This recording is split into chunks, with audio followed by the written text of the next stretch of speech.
حضرت سلیمان علیہ السلام نہر کے کنارے بیٹھے ہوئے تھے کہ ان کی نگاہ ایک چونٹی پر پڑی جو گیہوں کا ایک دانہ لے کر نہر کی طرف جا رہی تھی۔ حضرت سلیمان علیہ السلام اس کو بہت غور سے دیکھنے لگے۔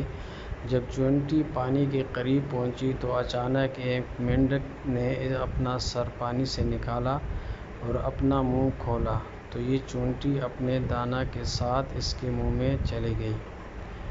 مینڈک پانی میں داخل ہو گیا اور پانی ہی میں بہت دیر تک رہا۔ سلیمان علیہ السلام اس کو بہت غور سے دیکھتے رہے۔ ذرا ہی دیر میں مینڈک پانی سے نکلا اور اپنا منہ کھولا تو چونٹی باہر نکلی، البتہ اس کے ساتھ دانہ نہ تھا۔ حضرت سلیمان علیہ السلام نے اس کو بلا کر معلوم کیا کہ ماجرا کیا تھا اور وہ کہاں گئی تھی۔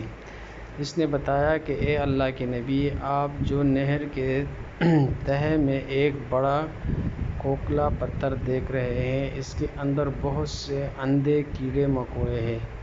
اللہ تعالیٰ نے ان کو وہاں پر پیدا کیا ہے اور وہاں سے روزی تلاش کرنے کے لیے نہیں نکل سکتے۔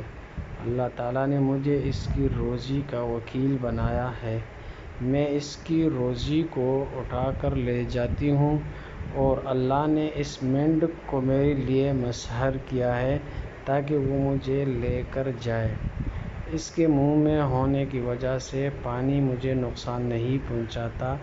وہ اپنا منہ بند پتھر کے سوراخ کے ساتھ کھول دیتا ہے، میں اسی میں داخل ہو جاتی ہوں۔ جب میں نے اس کی روزی اس تک پہنچا کر پتھر کے سوراخ سے اس کے منہ تک آتی ہوں تو مینڈک مجھے منہ سے باہر نکال دیتا ہے۔ حضرت سلیمان علیہ السلام نے کہا، کیا تو نے ان کیڑوں کی کسی تسبیح کو سنا؟ چونٹی نے بتایا، ہاں، وہ سب کہتے ہیں، وہ ذات جو مجھے اس گہرے پانی کے اندر بھی نہیں بھولتا۔